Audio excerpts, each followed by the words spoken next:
Welcome back everyone dito sa latest episode ng Deep Dive. I know medyo midnight na but hopefully gising pang tao considering medyo high stakes ang pag-usapan natin. Today's guest is a very special guest, good friend of ours from debate days pa yan, from UP days, from a notorious public debate days.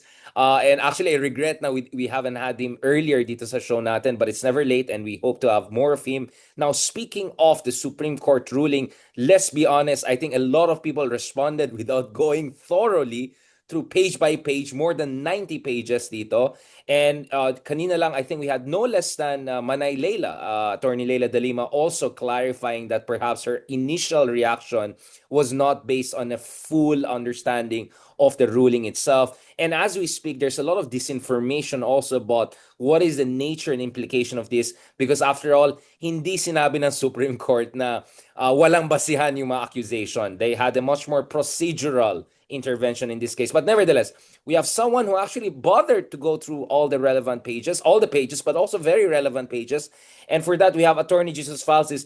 Jesus, thank you very much for joining us.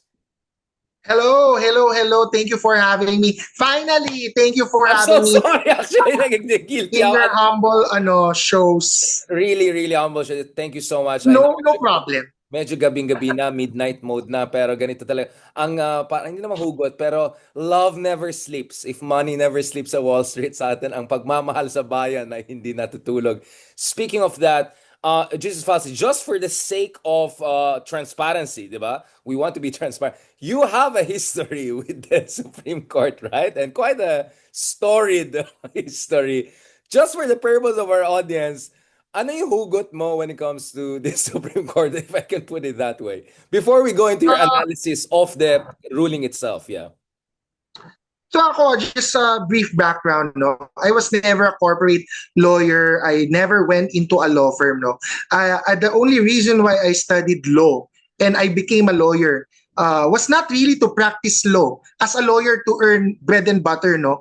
Meron tayong mga konting gigs on the side, contract review, etc. But the real purpose why I studied law and became a lawyer was really to look at it from the political side. So ang undergraduate degree ko is political science. So mas interested talaga ako sa intersection ng law and politics, or law as a tool for power, as a symbol of justice, or law as yung legalistic culture ng Pilipinas. Sa Pilipinas kasi napaka-legalistic ng mga politicians natin, plus yung culture ng tao talagang medyo baw na baw sa mga lawyers. So ako, I want to help demystify that. I want to help try to lessen the legalisticness of the political culture, and focus more on democracy, focus more on accountability, focus more on social welfare, and things like that. So yung background ko sa Supreme Court, di ba, it's quite known, Googleable siya. If you just Google my name, I was the petitioner sa same-sex marriage case way back 2015. And 2015 ko yun final, pero 2019 siya nag-oral arguments. 2018 or 2019 na, medyo ang tanda ko na tuloy. Basta nag-oral argument siya 2018 or 2019. And of course, the public story is, because the public has never heard my side, no, and hindi ko naman talaga siya in-air so far. I was scolded by the Supreme Court. So allegedly, I was improperly dressed, I was reckless, and unprepared, things like that. Ang pinaka-aaminin ko lang doon is, for a pre-oral argument, hindi ito mismo yung sa oral arguments na alam ng mga tao, ha. So this was for a preliminary conference. Indeed, I was underdressed.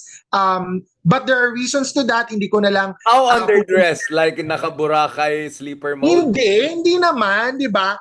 Hindi lang ako naka-coat and tie or naka-barong.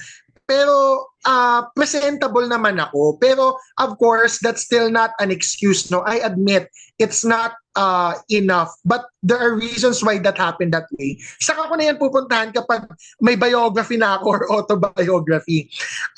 But my point here is the same-sex marriage case and how I was scolded, quote-unquote, by the Supreme Court was used as a reason, no? Parang cover to say to the public why it was dismissed, more than the merits of the case because I would defend myself and say I was not unprepared. Hindi ako unprepared ng oral arguments. In fact, kahit balikan pa ng mga tao, 6 hours akong nakatayo.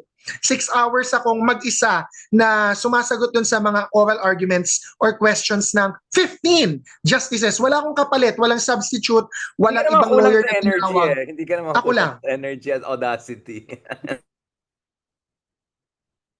You never lack in terms of energy and audacity. So, you know. Well, ano lang naman, folly of youth. Youth ka pa rin naman, but yeah, earlier youth days. Yeah. Ano lang yon because of the power of youth, 'di ba? Dahil bata pa tayo, we think we can do everything.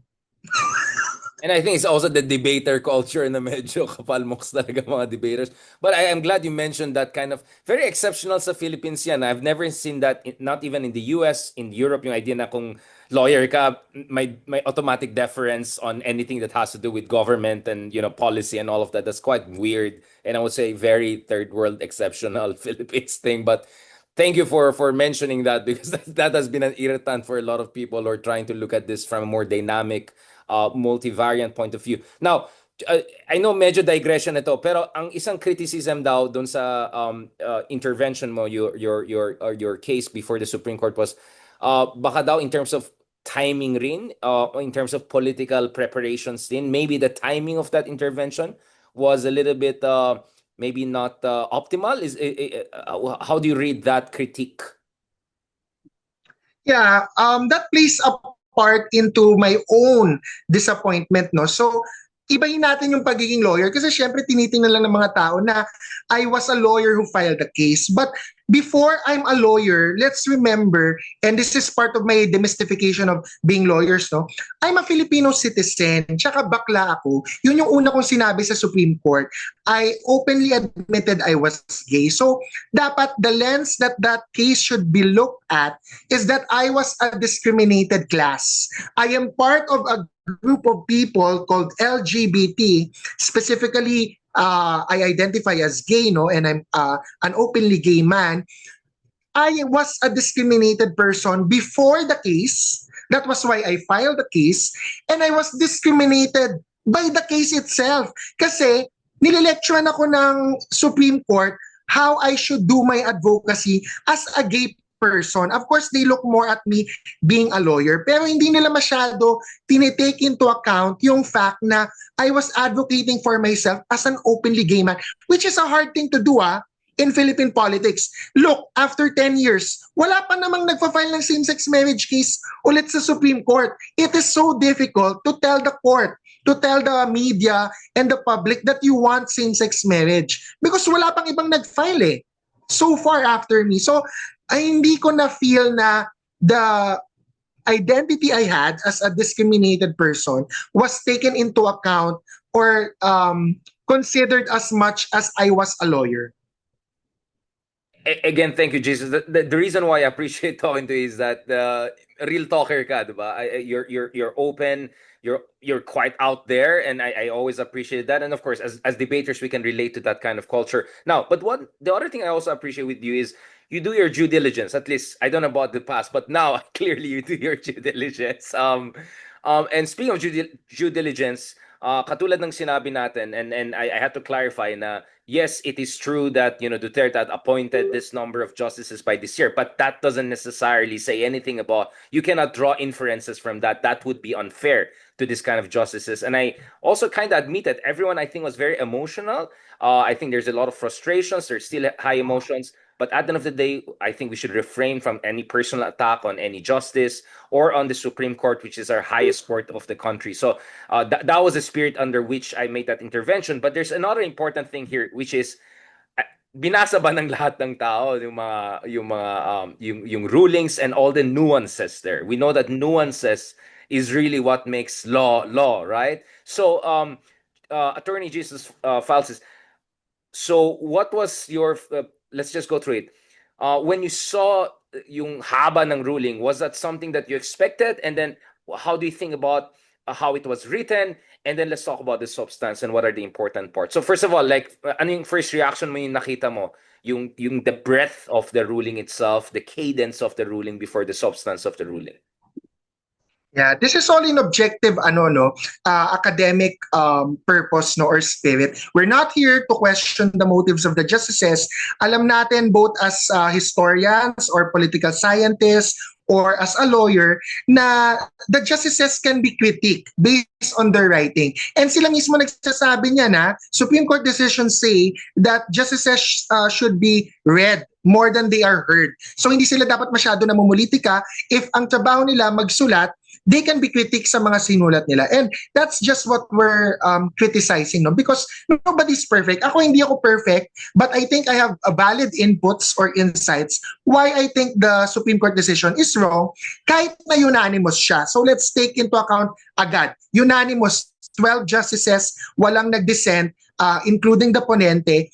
But ang caveat ko dyan, there are many Supreme Court decisions sa United States or sa Philippines, especially in the past, na unanimous, and yet we're proven to be wrong by history. Sa Pilipinas, hindi siya masyado sikat, no? Pero inaaral to sa law school. Merong kaso, dalawa actually. Isa is Ruby versus Provincial Board of Mindoro. The other is People versus Kayat. This involves two indigenous people na yung ruling, dinedeprive sila ng liberty or some human right, pero yung justification sa decision, noon kasi siya sinulat. So ang cultural context noon, ang cultural milieu was parang iba ang treatment sa indigenous people. Hindi sila pa rin-recognize to have the same quote-unquote human rights as non-indigenous people. No? So tinuro yan sa akin. Alam mo ba kung sino nagturo yan sa akin? Ironically, and in fact, si Justice Leonen. Justice Leonen was my professor in Bill of Rights in Consti Law 2. So, I took that into heart. Ngayon, paano natin siya i-relate sa decision ngayon, no? When you look at the decision, when you read the decision, in the case of Sara Duterte versus House of Representatives, there are many paragraphs there that contain illogical reasoning, which, si Professor Leonen, when he was a professor in UP Law, pointed out to us how to read cases. So let's look at some of the inconsistencies that I think are actual inconsistencies, no? Or parang illogical reasoning. Ang una dyan is the one-year bar rule. So dalawang issues sa Sara Duterte case. The first is the impeachment is unconstitutional because it violates the one-year bar rule. Second, it's unconstitutional because it violates due process. Doon tayo sa one-year bar rule. Meron tayong other number. The other number is 4. So sa impeachment complaints, may first 3 and then the magical 4th. Magical 4th kasi yun yung tinansmit sa Senate. So paano ba dinecide ng Supreme Court yung decision based on the Constitution? What does the Constitution say? Article 11, Section 3 says that no impeachment proceedings, not complaint, no impeachment proceedings shall be initiated except once a year or within a period of 1 year. So that gives rise to the one-year bar rule. Ang tanong, kailan nagkakaroon ng initiation? So matagal nang naturo yan sa mga law students. And lawyers like me, lumaki kami sa doctrine na tinuro ng Supreme Court mismo in the case of Francisco versus House, later sa Merceditas Gutierrez Supreme Court case. Ang klaro-klaro doon na there are two ways to initiate. First is kapag walang 1/3 na congressman, isa lang nag-endorse na congressman, may citizen na nag-file, and they file it, it must be filed and referred. Dalawa. To be initiated yung first mode, it must be filed and referred. That's clear. The second mode, ito yung Manny-Villar mode. Kasi baka nakakalimutan na natin, hindi naman bago yung ginawa ng 19th Congress na transmit kagad sa Senate. You had that in the form of Speaker Manny Villar when in 2001, 1/3 congressmen signed the impeachment complaint. Automatic, transmit na ni Speaker Manny Villar to the Senate based on the second mode. What's the second mode? An impeachment complaint is initiated when it is filed or signed by 1/3 of the members of the House of Representatives. And dito ko, I have to be very particular, no? People can Google and read the Constitution. What does the Constitution say here? Automatic. In case the impeachment complaint is filed by 1/3, the magic number of 1/3, it shall constitute automatic. Automatic. Wala nang gagawin. Walang kailangang makialam. Automatic. It shall constitute as the articles of impeachment. And after being constituted as the articles of impeachment, trial by the Senate shall forthwith proceed. Pagbabasahin mo lang yung paragraph or text ng Article 11, Section 3, Paragraph 3 or Paragraph 4, it's clear, walang procedure sa gitna. It is 1/3 pumirma, 1/3 ng members, automatic articles of impeachment, automatic trial by the Senate shall proceed forthwith. Okay, balik muna tayo sa 1-year bar rule, no? Medyo na foreshadow ko yung sa due process tsaka ibang issue. Let's be so first of all, we established the precedent. We also discussed the Mercedes Gutierrez case previously, which was a Scorpio with Senator Trillanes, who was in the midst of the drama as a senator. Thank you for mentioning that, Attorney Fals. But can we go to the 1-year rule? So what is that 1-year rule? Ano yung cutoff point? Kasi just to be clear, hanggang ngayon nagtatanong tao, bakit February next year pa pwede mag-file? Bakit hindi by the end of this year? Kasi you start from the fourth complaint or first, you get what I'm saying? So can we do it methodically, almost arithmetically as much as legally? This part, very important to. So yung chronology, punta tayo sa timeline. Hindi ako kasing sigurado doon sa second or third impeachment complaint. But what's clear, first impeachment complaint was filed December 2, 2024. Ngayon, punta tayo sa next more important date, which is February 5, para masagot bakit February 6, 2026 pa yung susunod na pwede allegedly na proceeding. February 5 was the last day of the session of the House and the Senate before elections, bago sila mamulitik at saka mga panya. What else happened on February 5? On February 5, the first 3 impeachment complaint, the one that was filed December 2, the second was filed somewhere December, and the third was also filed sometime December. But all of those 3 were included in the order of business ng House of Representatives para talakayin nila, and that's required by the Constitution. Upon filing of a verified impeachment complaint endorsed by a congressman, the Secretary General or the House, not just the Speaker, no, must include it in the order of business within 10 session days. So, napatunayan ng House yan, and the Supreme Court itself, Justice Leonen, in his own decision, said, yes, within 10 session days, from December 2 to February 5, pag binilang mo ang session days, it was 10 session days. Now, we have to clarify, session days is not equal to calendar days. Baka tanungin ng mga tao, December 2, February 5 ang lahat. That's an important clarification. Yeah, calendar days. Yes. Because ang session day ay nasa calendar ng House. May sariling calendar ang House. Basta ang importante here, kung ano yung calendar natin, January, February, December, 1, 2, 3, until 30 or 31, that's a calendar day. Ang session day is a different calendar altogether. You will have to look at the calendar of the House. Basta ganito, napatunayan yan ng House and pinaniwalaan ng Supreme Court. Sinabi mismo ni Justice Leonen sa decision niya, indeed, that the first 3 impeachment complaints were included in the order of business of the House within 10th session day. The 10th session falling on February 5. Ang 10th session day was February 3 to 5. So on February 5, the last day of the 10th session, properly included. Okay, now bakit natin yan pinag-uusapan? Kasi sabi ng Supreme Court through Justice Leonen, February 5 is the reckoning date or the trigger date for the 1-year bar rule. Bakit na-trigger daw yung 1-year bar rule? Kailan ba nati-trigger yon? Nati-trigger yon kapag merong impeachment proceeding that was validly initiated. So again, we go back to the doctrines or what the Supreme Court has said. Kailan na i-initiate ang isang impeachment proceeding? Hindi ito yung Manny-Villar mode. Doon tayo sa first mode. The first mode, which is may citizen and may congressman na nag-endorse, it is referred and included in the order of business. It is initiated kapag may filing and referral. Ngayon, referral to who? Not to the order of business. Referral to the proper committee. At ano yung proper committee? Committee on Justice. So ang sabi ni, and this is me arguing for Justice Leone na, hindi mo na yung criticism po or constructive input. Ang sabi ni Justice Leone, February 5, 10th session day, it was included in the order of business, but it was not referred to the Justice Committee, sabi ni Justice Leone.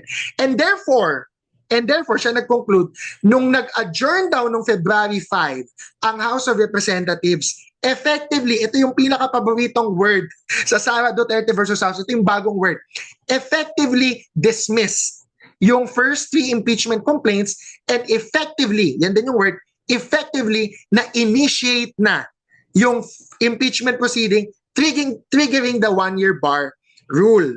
Okay, so yun yung argument ni Justice Leonen.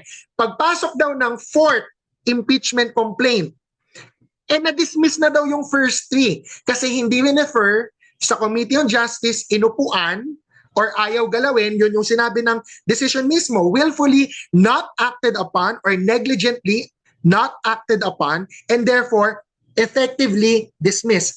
Words ng Supreme Court yan. Pag effectively dismissed daw, that is equal to initiation. Since may initiation na, may 1-year bar na, yung sumunod na 4th impeachment complaint, which was also included in the order of business on February 5 and transmitted to the Senate because it was signed by more than 1/3 congressmen, bawal na. Kasi may 1-year bar rule na daw. Okay? So, clear tayo, that is Justice Leonen and the Supreme Court decision. Punta tayo sa perspective ko why there was a misapplication or misappreciation of the 1-year bar rule. Okay, first of all, nagkaroon ng bagong doctrine, and that is not fair to the current Congress or to the 19th Congress, which relied on what the Supreme Court said in the case of Francisco and Merceditas. Ano ba yung old doctrine? Kasi nagkaroon ng bagong doctrine, effective dismissal, and therefore may initiation. Ang old doctrine, kailangan there must be filing and referral. Kung hindi pa yan refer ng House sa Committee on Justice, there is no initiation. And that is what the House relied upon. So that's the first critique. Walang initiation, walang 1-year bar, pwede ang 4th impeachment complaint. Ito naman ang sarili kong criticism. Yung first, nasabi na yan ng House of Representatives This one, I'm not sure if the lawyers in the House are of the same mind. This one is more very technical, no? How do we compute periods? Kasi ang sabi ng Constitution, balik tayo sa Constitution, hindi Supreme Court. Article 11, Section 3, Paragraph 3 or 4, the 1-year period, no impeachment proceeding shall be initiated within the 1-year period. Pag may sinabi kang 1-year period, how do lawyers count a period? Saan mo yan makikita, Professor Richard? Would you hazard a guess? No, I don't want to period? You tell me, like this is crazy. Yeah, this is like, whoo. So, the Supreme Court itself has cited the Civil Code. Meron tayong batas how we compute periods. And the Supreme Court itself adopts this when it is computing period. For example, kami lawyers may deadline kami. Within 15 days, dapat mag-file ka ng answer or ng reply. Kailan magpo-fall yung deadline? Kailangan makompute namin yung period. So what does the Civil Code state? Article 13 of the Civil Code states, you exclude the first day. You exclude the first day kung kailan na-trigger. Zero yan. You Day count, zero yan. Day zero. You count from the first day after the excluded day and you include the last day. So, ito yung example dyan. February 5, let's say, assuming, ibigay natin sa Supreme Court, there was initiation February 5. Kung February 5 nagka-initiation, may 1-year bar rule na ba? Based on the computation of period, wala pa. Kailan magsa-start ang 1-year bar dapat? February 6, 2025. So if the 4th impeachment complaint was also referred and transmitted to the Senate on February 5, there was nothing to bar. It was on the same day. Okay, so people can Google that. I-Google nila ang Civil Code, Article 13, i-Google nila yung computation of periods. That is how we compute periods. You exclude the first day. Hindi kasama yung araw na nakuha mo. Kunwari, sinabi na ako ng Supreme Court, Falsis, Ng sumagot 4 ka PM, within ganito. 10 days. Oo. Nakuha ko ngayon. Ano ngayon? July 26. Yeah. Hindi ko isasama ang July 26. Ang first day, papatak July 27. So ganun din yun sa February 5. And this is what was missing or what was weak in the Leonen decision. Walang discussion of when the period was triggered or when the period was counted. Okay? That's second. Third, eto, maging generous pa tayo kasi as debaters, we're very generous. Ang sasabihin nila, hindi. The reason why the fourth impeachment complaint is barred by the 1-year bar rule, the first 3 impeachment complaints were dismissed on February 5 before the fourth impeachment complaint was transmitted to the Senate. So, it still came before. Chronological. Ganun na lang. Huwag na natin isama yung civil code computation of periods. But, what are the facts? What are the facts? Ito ang sabi ng Supreme Court. The first 3 impeachment complaints were effectively dismissed when the House session adjourned. Would you know, Professor Richard, kailan nag-adjourn ang House of Representatives on February 5? What time? Gabi. Right, 7 right. p.m. 6 p.m. Around 6 or 7 p.m. Gabi. And then, next question. When was the fourth impeachment complaint transmitted to the Senate? Dinala ni Secretary General. Pumunta pa siya sa Senado, di ba? Anong oras yun? May ilaw pa ba nung pumunta si Secretary General ng House sa Senate? May ilaw pa. Mga after lunch yun, 1 or 2, 3 p.m. So, what am I saying here? Ito na yung sinasabi ko. The fourth impeachment complaint was transmitted to the Senate before the adjournment of the House session. Because the adjournment of the House session, ang sinasabi ni Justice Leonen na trigger for the effective dismissal of the first 3, wala pang nadidismiss. When the House transmitted the fourth impeachment complaint by direct mode, which is the Manny Villar mode. So, paano mag-apply yung 1-year bar rule? Nauna yung fourth impeachment complaint matransmit sa Senate before ma-dismiss yung first 3 based on the logic of the Supreme Court. So I'm being very generous here. Logic ng Supreme Court ang ginagamit ko. I'm just looking at other facts na hindi na consider ng Supreme Court and applying that to the facts. The conclusion should be there is no violation of the 1-year bar rule. So yun yung pinaka summary, yun yung strongest, I think, na arguments against the 1-year bar. No, thank you for that. You in particular, you focus on what, page 64 and 68 that you highlighted that you think were important. Can you remind folks, just for people who don't have time to go to the whole 90 pages plus, maybe they want to pay attention to some of these key points? Yeah. Page 64 to 69. Of course, siguro magsimula muna sila somewhere like 62. Para makuha nila yung buong context, they can read pages 60 to 70. Now, that would give them enough context. Makikita nila yung facts that the Supreme Court admitted were true, like when the fourth impeachment complaint was transmitted, the dates, the session days, nandyan yan, page 60 to page 70. I mean, thank you for actually parang mag-Ezra Klein na tayo after this. We're gonna put all of the reading list, diba? No, this is very education. This is how we should approach it. Kasi if we play this at the level of mudslinging, wala tayong mapupuntahan, diba? Hindi lang contemptuous yan sa ating highest court, but it's really not gonna help. So, what I want to also understand is moving forward, there's again this big question about Senate. Due process? Well, we can talk about it, but what I want to also go to is yung Senate, because the Senate this is supposed to be a sui generis, right? Entity, and therefore some would argue that okay, Supreme Court raised certain procedural issues, and we may even have certain disagreement with the counting process and the timeline and all of that. But at the end of the day, if the majority of the senators agree to move ahead, this could move ahead theoretically, right?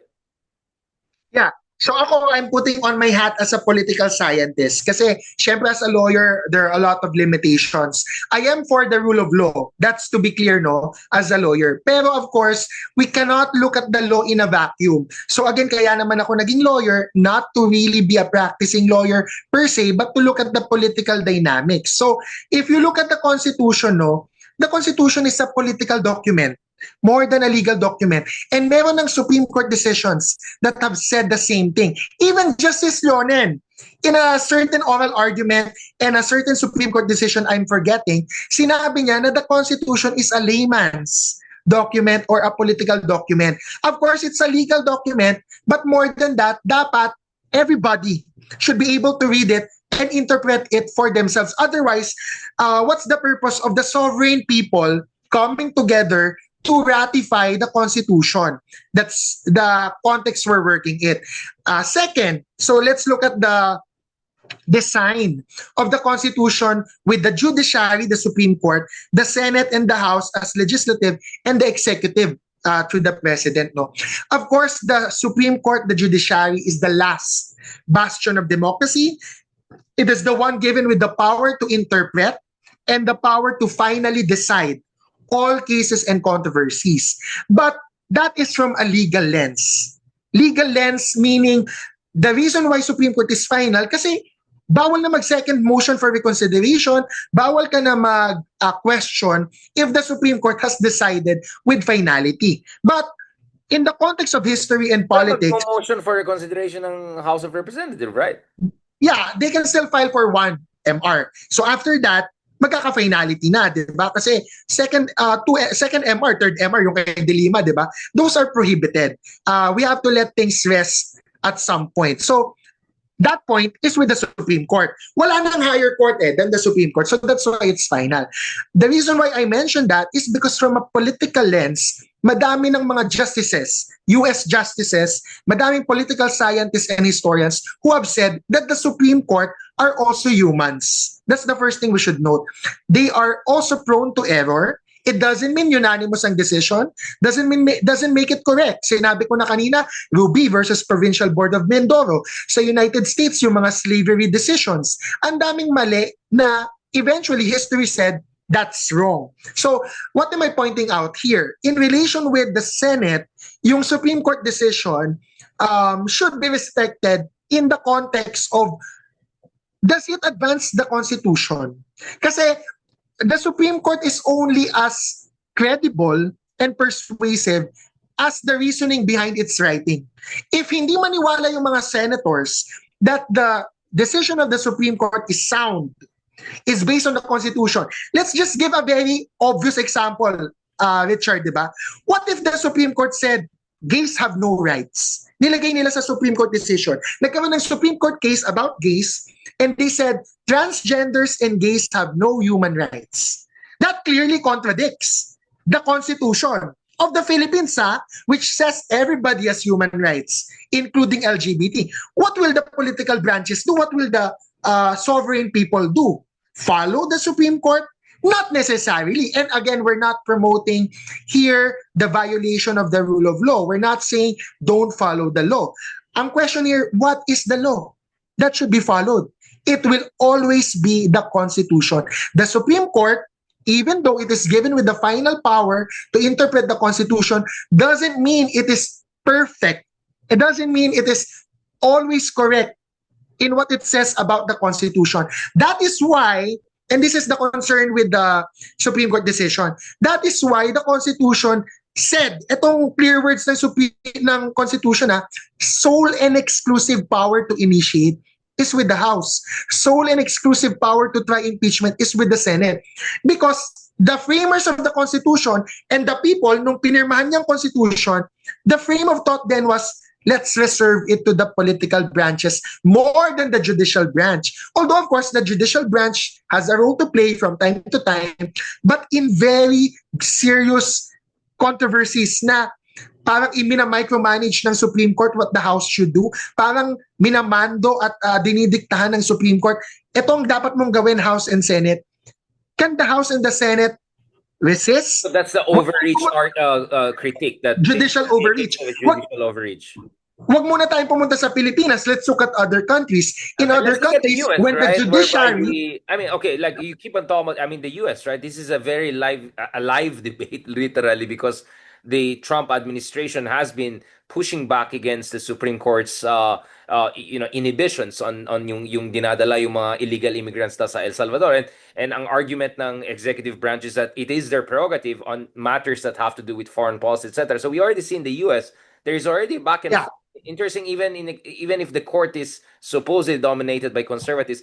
What I'm saying is that even in America, which jurisprudentially is some sort of inspiration for us, right? Even there, we see this as a very a poignant, diba, and contentious situation. yeah. And then the basis of that is separation of powers. So separation of powers, hinati, tatlo. Judiciary, legislative, executive. Ang akala lang ng mga tao, ang usual concept, kasi nga legalistic tayo eh, it's only the judiciary who can tell the executive and legislative that they're overstepping and violating the separation of powers. Eh what if lang to, theoretically, what if it was the judiciary that was violating the separation of powers? How can the judiciary do that? These are well-established academic concepts and even legal concepts in other jurisprudence, not just in the Philippines. There's a concept called judicial legislation. Judicial legislation is a clear no-no. Judicial amendment of the Constitution, that by interpreting the Constitution, they change the Constitution because of how they interpret it. That's a violation of the separation of powers.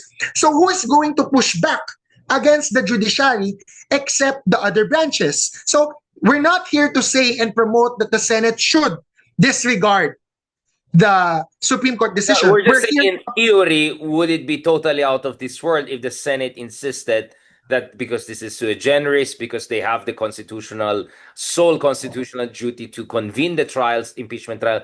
Therefore, if they move forward, does that create constitutional crisis? Because Dean Jokno, Congressman Jokno, has been warning about constitutional crisis, although from a very different angle.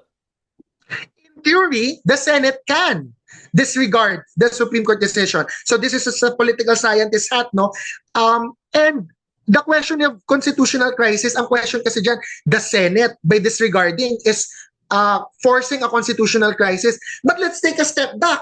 Baka sasabihin ng Senate, it's actually the Supreme Court that created or is forcing a constitutional crisis by stepping or by creating overstep or overbound doon sa limit ng judicial power versus legislative and impeachment power.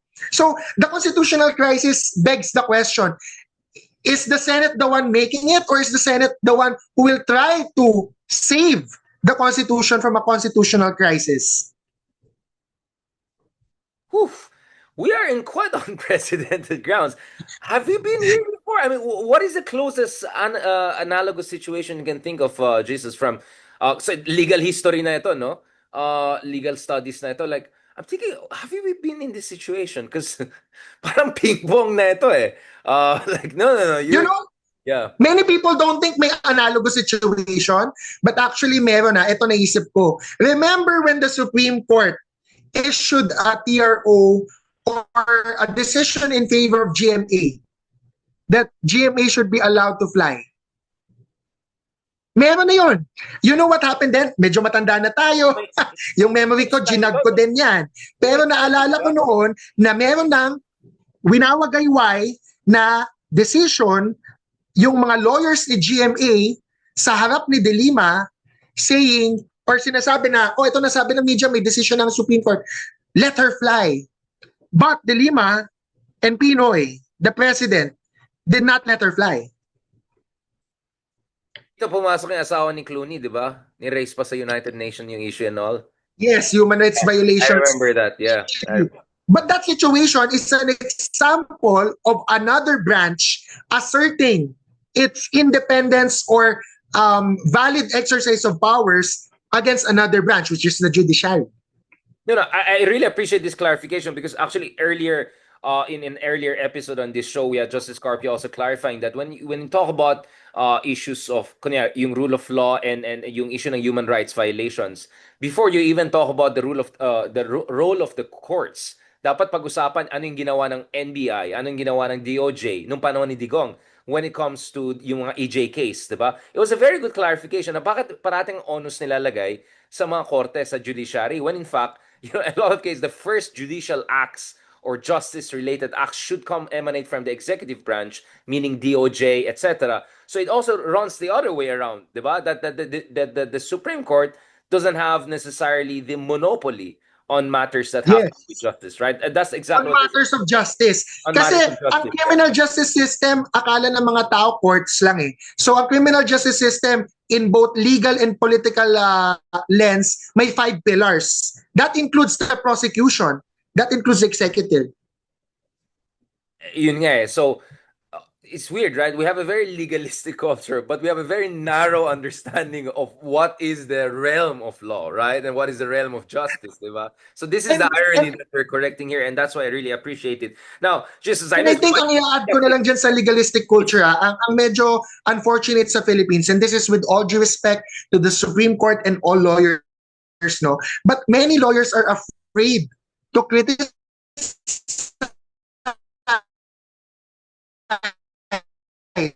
the Supreme Court against criticism. If you recall yung criticism ng UP Law Faculty sa plagiarism issue ni Justice Del Castillo in the case of Vinoria, that was a chilling effect sa lawyers. Yung mga show cause orders, subpoena, disciplinary actions on lawyers, takot. Many lawyers are super takot na magsabi kahit valid criticism of the Supreme Court. Right. So what should okay, now this is where yung parte mo na advocate comes in, right?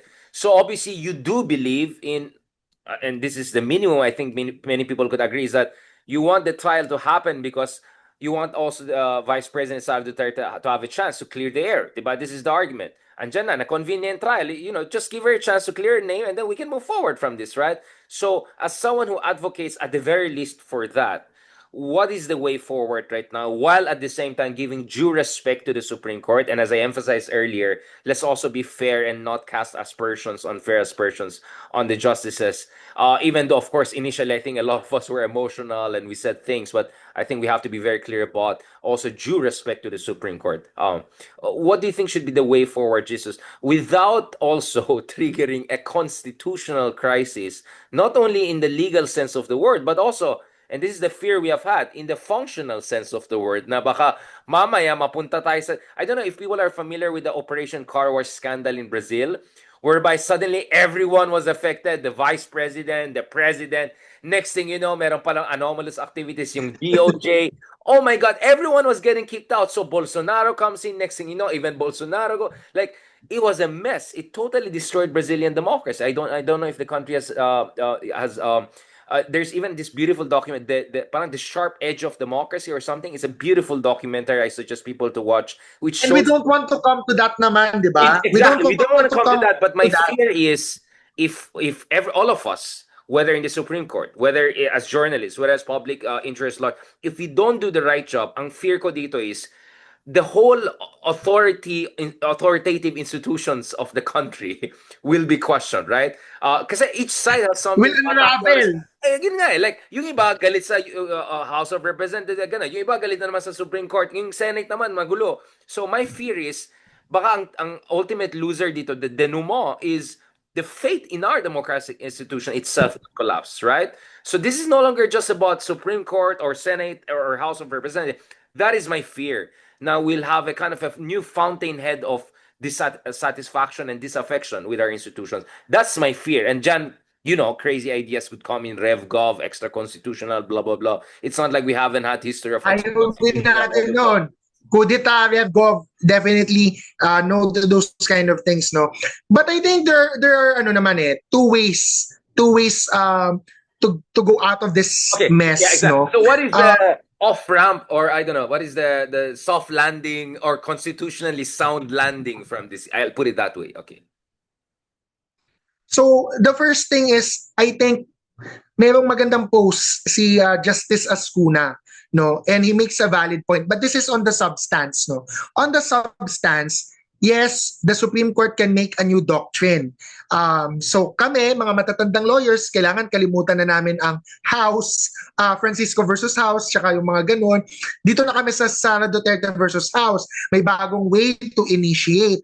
But when the Supreme Court makes a new doctrine, sabi ni Justice Ascuna, and this has happened in so many Supreme Court decisions, what the Supreme Court should do is to state and follow the doctrine of operative fact na kung ano yung nangyari noon, even though it is unconstitutional, they relied on previously thought to be constitutional ways to behave, which is yung ginawa ng House. Nasabi ng Supreme Court ngayon unconstitutional.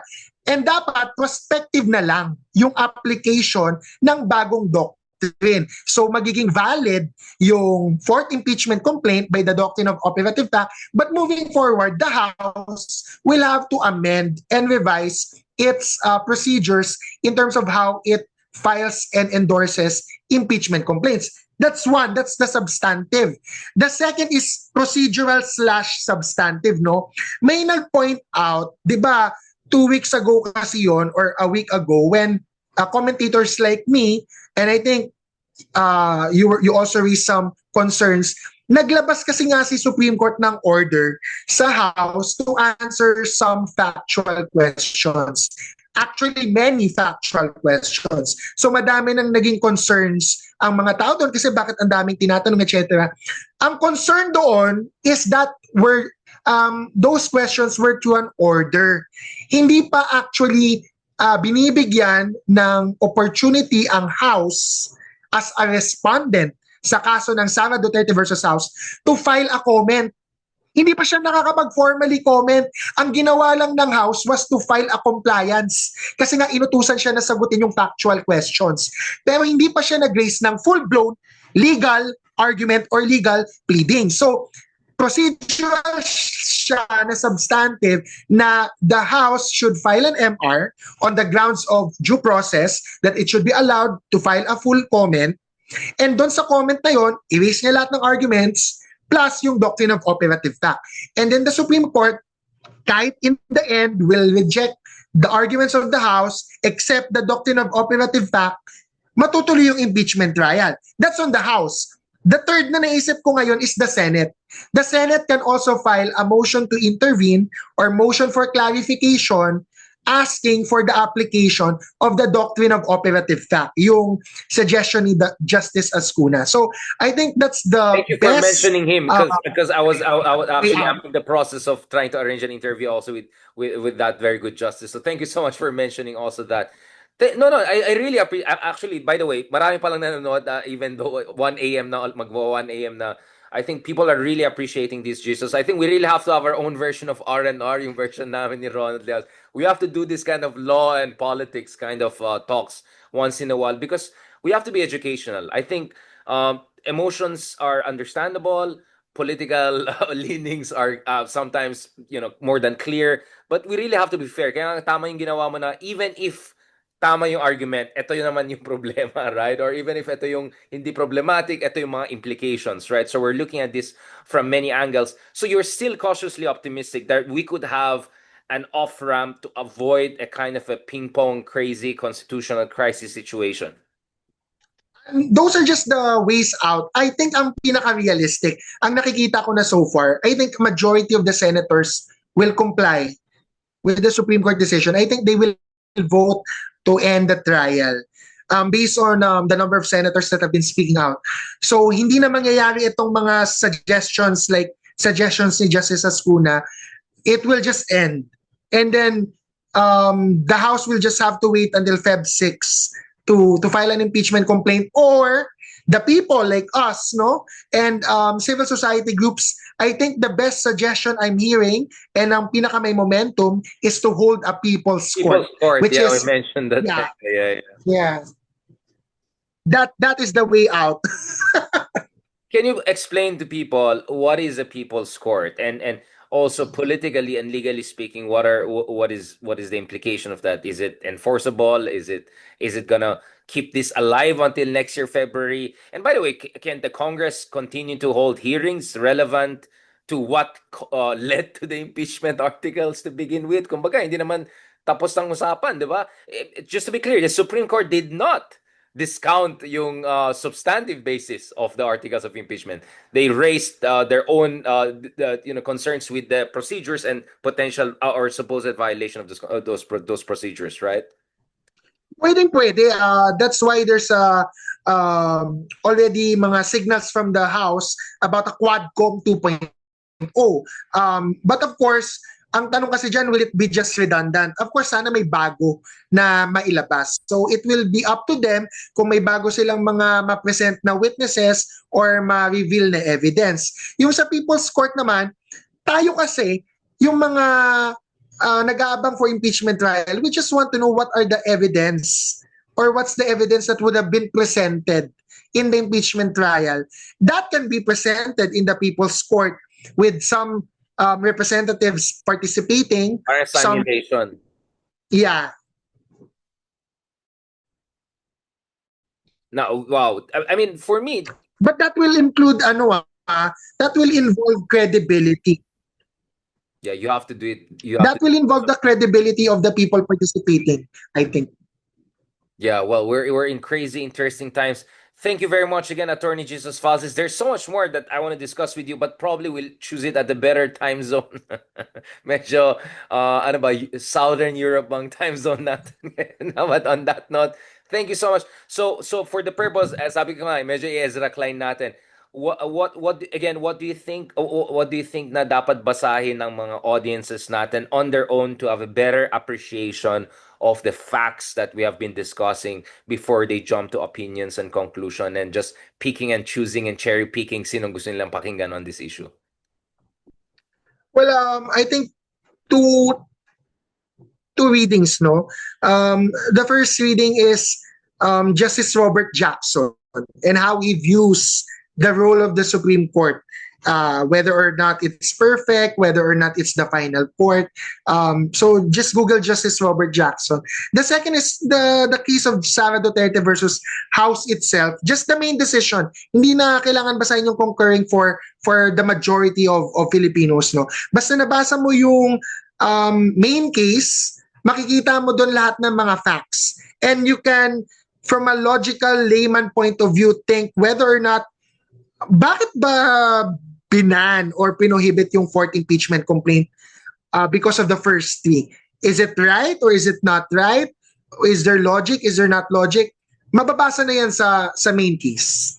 And yeah, thank you for that. I mean, to be fair though, I mean, there's also people saying sana hindi hinintay nung House of Representatives na ganong katagal rin, because I remember very well, we had Congressman Percy on the show last December, and di ba yung pinasikat niya, kung may gusto, may paraan. So, I think we shouldn't also forget some of those things before we jump to criticize. Lahat may kasalanan. Lahat may kasalanan. Let's be also honest about that. I mean, I know some people are not going to be happy about us saying this, but we want to be fair to everyone. And my sense is, that's where also folks in the Supreme Court can come in. And di sana kung ginawa nyo kagad, nung napasaya, di wala na tayong usapan ng ganun. But where does that also leave Cheese, by the way? Cheese Escudero. Does this get Cheese Escudero off the hook on the whole forthwith thing or not? Have you thought about it? Like, where does this put Cheese in his history, right? Like in the books. It's like, syempre it validates SP Cheese, no? Yung stance niya kasi ang point nila ay madami kaming tinatanong sa House kasi parang may mga agam-agam kami. Oh, tingnan nyo, yung Supreme Court pareho din ng agam-agam at nag-unconstitutional nga. So tama nga kami. I think he will be validated. But I think he will be vindicated, validated, cheese. Sobra.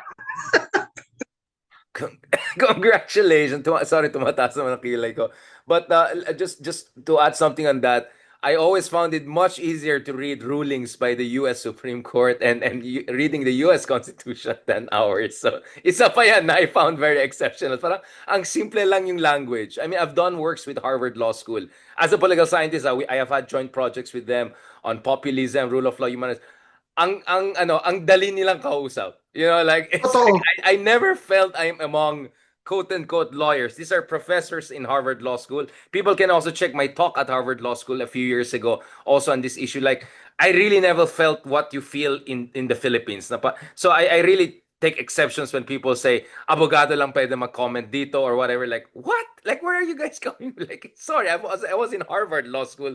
We know never talk about it. We collaborate as political scientists and legal scholars on multiple There's projects with Harvard Law there's School. a gatekeeping. May gatekeeping sa Pilipinas kasi nga as I mentioned and you agree na may legalistic culture here. So there's a premium placed on lawyers, and lawyers, especially Supreme Court justices, place a premium on themselves na laging legalistic yung angle. So madaming legal jargon. If it's hard to understand and only lawyers can understand, it gives lawyers more jobs. Well, it's called entry barrier. My terms are entry barrier. But having said that, what I also appreciate about the legal discipline is at least yung rigor na you have. There's a certain rigor, right? In terms of the logic, in terms of the evidence. At least hindi siya kwentong barbero, unfortunately, with a lot of fake political pundits we have out there who are just regurgitating the political interests and talking points of certain people. Bago tayo mag-name Ip- drop ulit, kasi nina-name drop yata ako. ipasok ko lang ng mabilis etong legalistic culture, makikita mo sa decision ng Supreme Court, first time din niya sinabi na the impeachment is more of a legal process. Kasi before this case, most decisions in the past, Francisco versus House, Merceditas Gutierrez na case, says it is more a political process with some legal processes. Pero ngayon na iba, with the Justice Lonen decision, tumaas yung legal dimension ng impeachment rather than the political. Na downplay yung political. But to be fair to me, he's saying he needs to do that because you don't want politics to poison the democratic process, right? Parang basically ganun yung point niya. You need to be airtight Yes. procedural aspect because that's the way you can protect rule of law. Otherwise, ano na lang to, politika na lang to, mudslinging na lang to. I'm But just from trying a to be fair critical also lens, to Justice Leon, and that's the line of argument he basically put forward. I can see that, di ba? Pero again, from a critical lens, it goes back to lawyers playing premium on themselves. Nada-downplay yung Constitution as a political document, Constitution as a layman's document, and as a democratic tool more than a legal tool.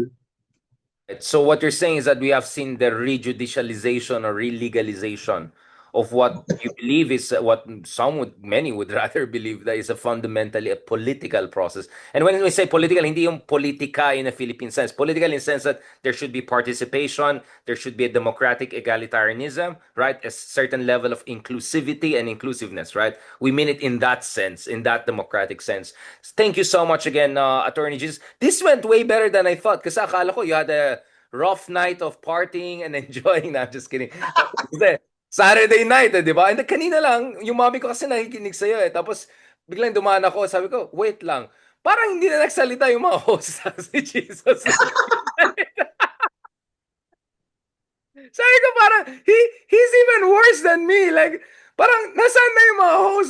Kasi I went out, I came back, you're still talking on the same argument, right? Sabi ko, alam mo, invite ko nga mamaya. So thank you so much, Jesus, for making time. But as I said, I think, God willing, this is a good beginning of a new chapter. As the Chinese put it, the first step in a journey of 1,000 miles. So we hope to have you, God willing, for 1,000 other episodes to come. Kasi hindi mawawala ang politika, hindi mawawala ang mga legal issues. At I think there's gonna be even more bardagulan and buljakan in the weeks and months to come. Talk to you soon, kapatid, and have a good night, and send regards to your mom, to Tita. Thank you for having me, and hello to all your viewers. And by the way, everyone is super appreciative. People are super happy. The response is similar to responses when we have Dino on this show. So I think there's a bias to debaters talaga when we get together talaga, no? Thank you so much, Jesus. Talk to you soon. God bless.